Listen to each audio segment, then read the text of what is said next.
welcome to today's video where we're going to try and breathe new life into this old laptop. Today we have the Medion Akoya E6239, which was released in 2014. This video will have chapters, so if you want to skip ahead anyway you're interested in, go ahead. For now we're going to talk about the specs a bit.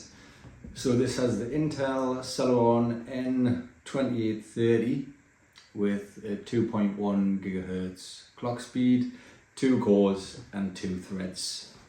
It has 4 gigabytes of DDR3 1600 megahertz. It has a 500 gigabyte mechanical hard drive in there, and it has 15.6 inch, I should say, 1366 by 768 display, TN panel, so viewing angles aren't going to be great, and that is being driven by the Intel HD graphics of the Bay Trail generation. Intel never even bothered to give this GPU its own name, and I can understand why, because, spoiler alert, they are dreadful. But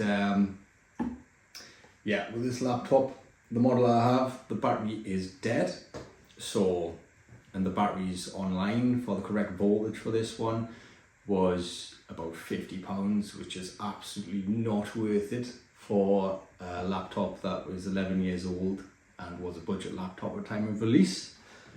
And the touchpad didn't work out of the box on Linux, which is what I'm going to be installing on there today.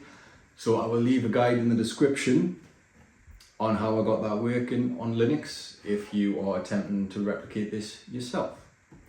So I'm going to be putting Linux on this today. I'm going to be upgrading the hard drive to an SSD, and we're going to be doubling the RAM from 4 to 8 gigabytes, which is the maximum that Celeron processor accepts.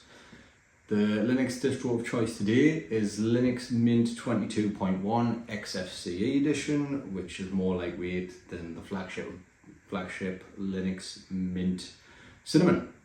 So let's get on with the upgrades. So we've got the laptop here.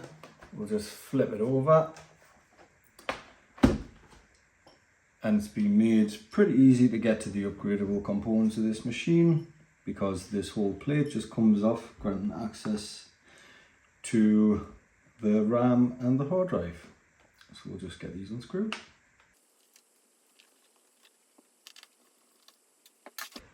We'll just pop this plate off here, like so. So we've got 2 RAM slots, one of them with the 4 gigabyte DIMM in, and one of them's empty. I have another 4 gigabyte DIMM here, so we're just going to pop that into the empty slot, which will give 8 gigabytes of dual channel. And now we need to take the hard drive caddy out and take the hard drive out the caddy.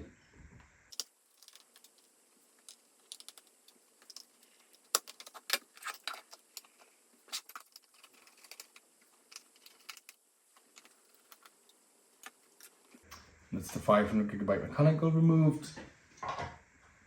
I'm going to upgrade that to a 240 gigabyte SSD.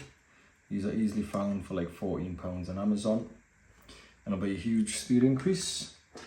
Bear in mind though, this is a SATA 2 interface, so we'll be limited to a maximum theoretical speed of 300 megabytes a second, but it's still going to be like a huge improvement in speed.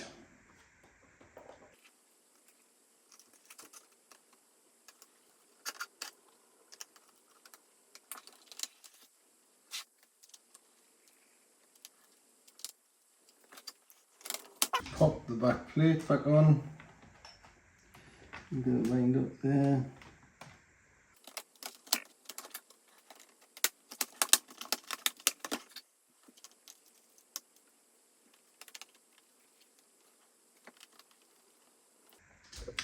Now, with that done, let's install Linux Mint 22.1 Xfce Edition and see how this handles with modern day-to-day tasks.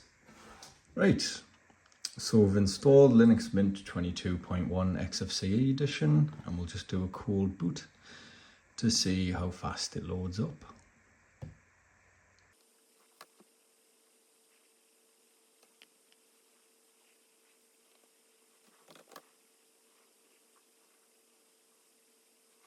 And we are into the desktop in probably about just under 1 minute. So not too bad. We'll have a look at idling resource usage. So there we're looking at probably about 10% CPU usage idling and 652 megs of RAM, which is really good. I mean, when you look in the task manager, however, it always seems to show more RAM being used. There, see it's showing like 890 megabytes of RAM. I do believe that is the RAM that's reserved for the running of the hardware, essentially. So that's why in the task manager it always shows it was more RAM than HTOP, I believe. But yeah, either way, you're looking at less, like quite a bit under a gig of RAM. So that's very handy. So we'll take a look at the web browser, Google Chrome. Loads up not too bad. And how about we test out the video performance. Like I was saying, this the GPU in here is not good at all, so it might struggle.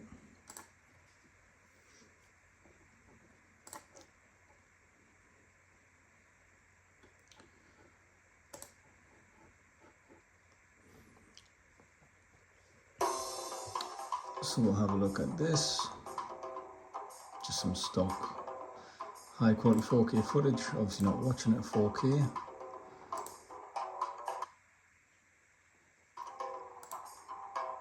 And right now we are at 720p 60 and it's just not really going to keep up with it. It's just not happening. Just can't get away with 720p content at 60 frames. It'll run fine at 480, I'm assuming.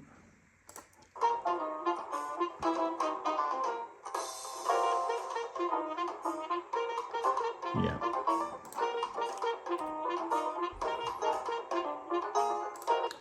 We can have a look at some footage that is 720p at 30 frames, well 24 frames. Yeah, and it's running that absolutely fine. So standard 720p content at 30 frames. It's going to run and look fine on this machine. So we'll have a look at a song just to give a little test out of the speakers, because I always like to check the speakers on these things.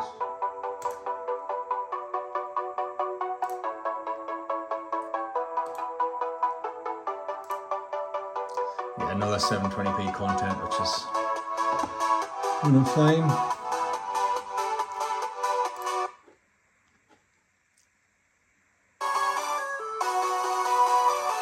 Yeah, these speakers, considering it's a budget laptop, really not too bad, to be honest. I mean, I'm no audio snob, but like,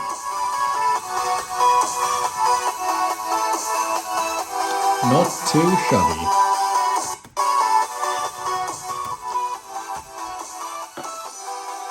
So yeah, we're gonna have a look at some normal content.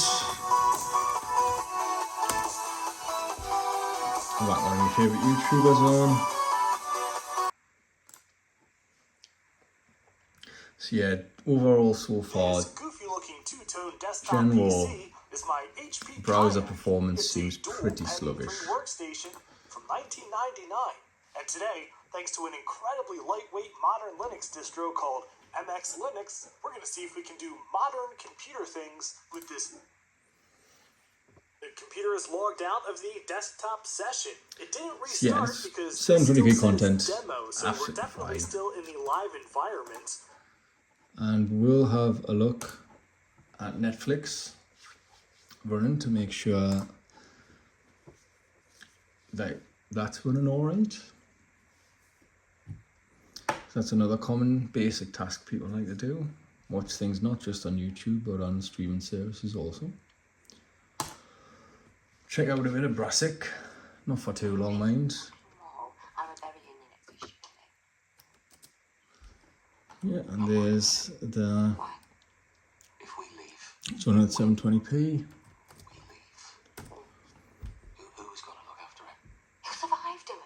Running that absolutely fine. No issues. So that's good. Next, we could have a look at some general web browsing. How about Reddit? Yeah, already there.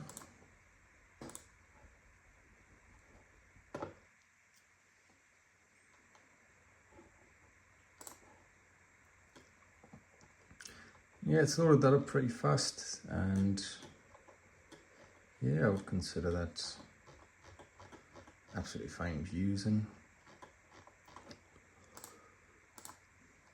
Perhaps look at the Apple website, because that's a bit heavier with all of its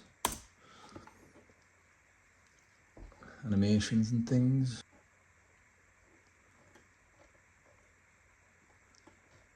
Right, there we go. There's this kind of stuff I was looking for.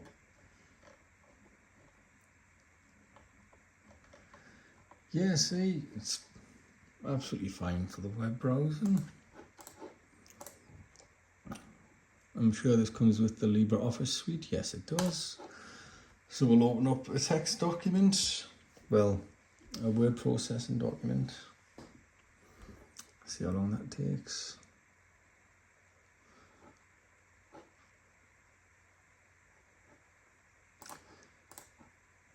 Yeah, not too long.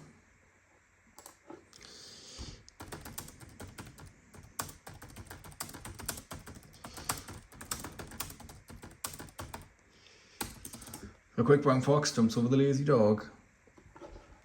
The sentence that uses every letter in the alphabet. So yeah, that'll be absolutely fine, won't it? Don't save.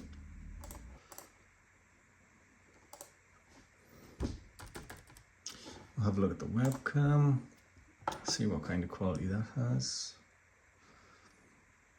So yeah, and actually not too bad, to be fair. Not too bad. You could definitely do a Zoom call or something with this camera and get away with it, I would say. Hello.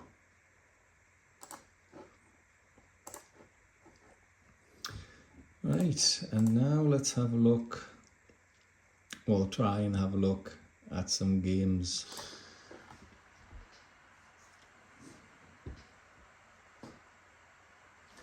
Of course, we'll have to try Super Tux Kart, because we always do.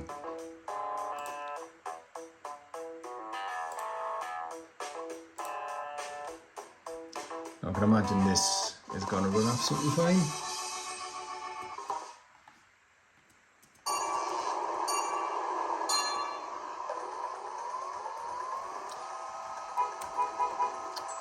Yeah, and Super Tux Kart, absolutely fine, absolutely playable. I do really enjoy playing with this game. Aha.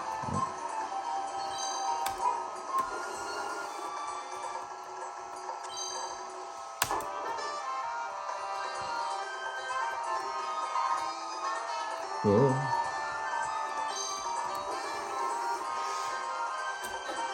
But yes, so that is Super Tux Kart running.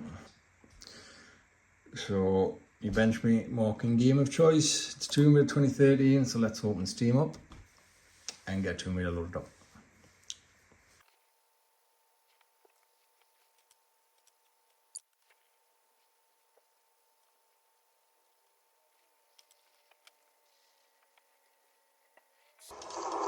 Right, so we're loaded into the menu here. That did take quite a while to open up Steam and Tomb Raider there, but we are dealing with a very slow processor, and the graphics are not great either, as you're about to see. So, for settings will have the lowest possible resolution and everything on the lowest possible settings.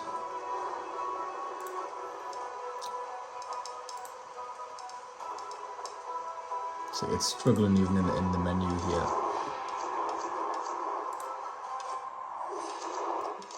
Which is not promising.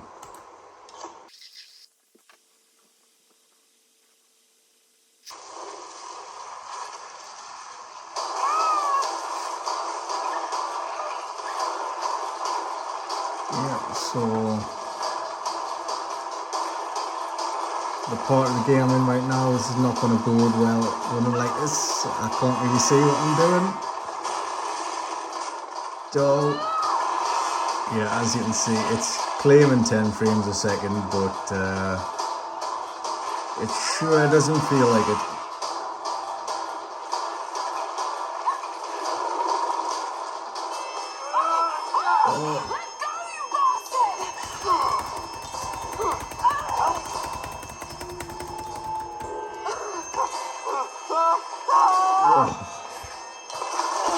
This is very hard to play.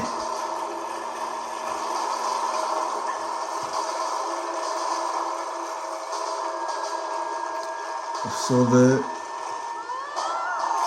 native Linux port of this just would not open for some reason.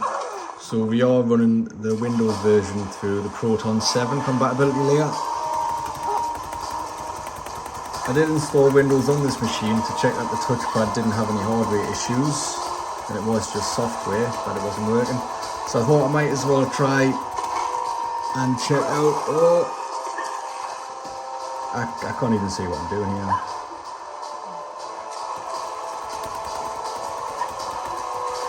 Yeah, and it wouldn't even load into the main menu on Windows 10. So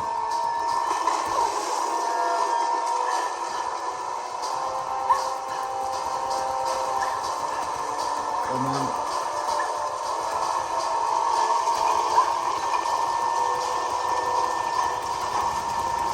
Like this, I do not believe that is 14 frames a second. That is a barefaced lie, in my opinion. Like, wow.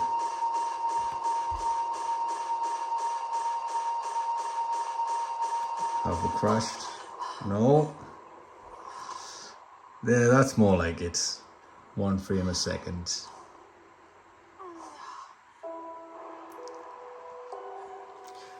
Yeah, so in case you hadn't guessed, I'm gonna call this definitely absolutely not playable.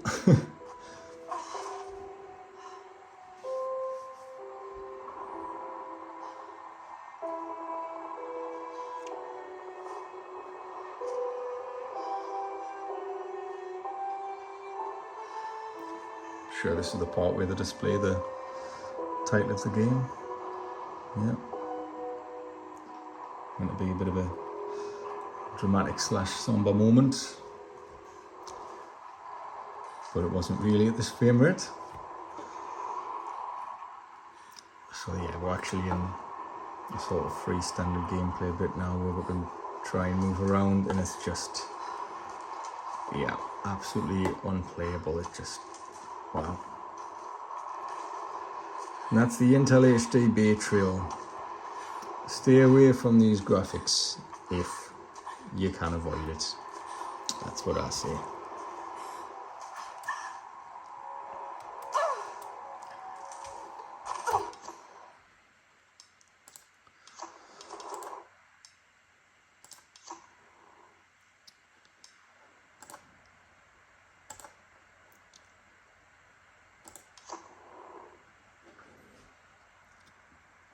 Right, so we'll get out of this and try something else. Hopefully it'll fare better in something a little bit older.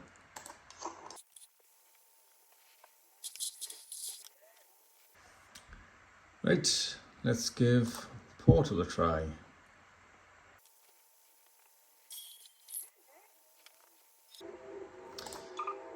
Right, so we're loaded into Portal here.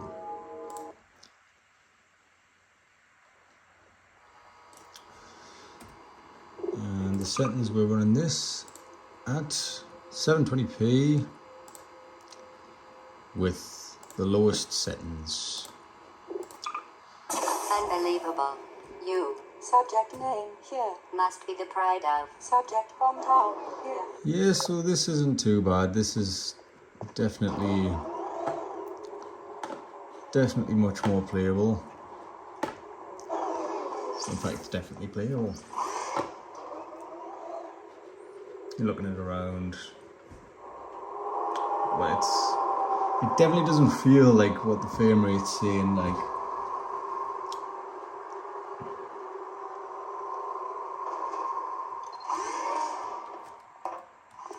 Warning devices are required on all mobile equipment. However, alarms and flashing hazard lights have been found to agitate the high energy pellet and have therefore been disabled for your safety. Good. Now use the Aperture Science unstationary scaffold to reach the chamber lock. But yes, so that's Portal, I would say that's definitely playable.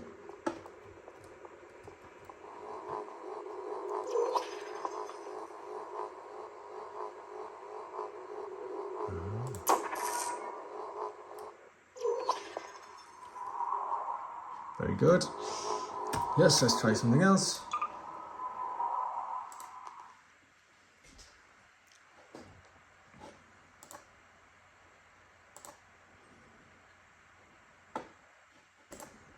Let's have a look.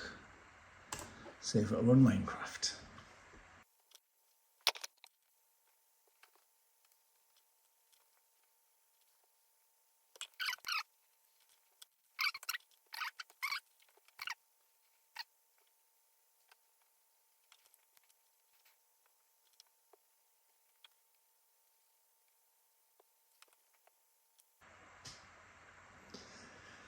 Right, so we've loaded into Minecraft eventually, and that, as it stands, is more of a slideshow than a game.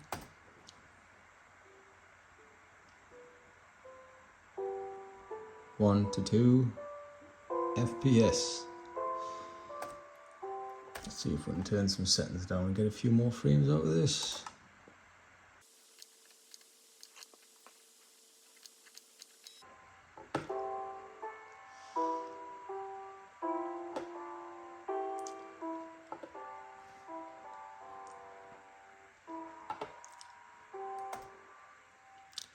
So that would be a no. Turning the settings down really hasn't helped this. So yeah, with the Bay Trail Intel HD graphics, you're not going to be able to play Minecraft.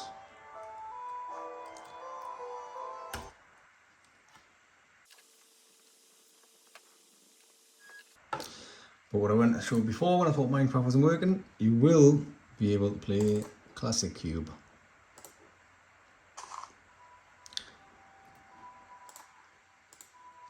There we go, nice smooth 60 frames there. Isn't that lovely?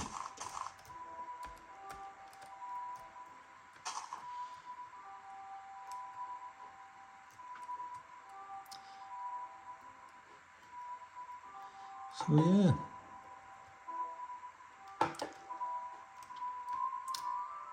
So as you can see, can't really do much in terms of gaming on this at all, but for general web browsing and basic tasks without any multitasking involved, should be okay. Time for the benchmarks. So on Geekbench, I'll put this up on the screen. So on Geekbench 6, it got 182 single core, 309 multi-core. So probably the slowest CPU I've tested so far. In terms of disk speed, with the mechanical drive before upgraded, it was 68.2 megabytes read, 47.6 write. Then with the SSD, and we've got 275.5 read and 253.7 write. So that's a big improvement in the actual load and speed and write speed on the SSD. Speedometer, it was scored 2.45. Just for a frame of reference, the M1 MacBook Air got 32.6, which is still a very snappy machine. So like everything loads very fast in the web browser on that. So yeah, you can get an idea from there. For those that don't know, Speedometer 3.0 is just a sort of browser benchmark that provides an overall speed of how the browser will perform. So that about does it for this video. If you liked the video, give it a like. If you didn't like it, give it a dislike, or do absolutely nothing at all. The choice is yours. If you do want to see more videos like this, consider subscribing. And for now, that is me signing off. Goodbye.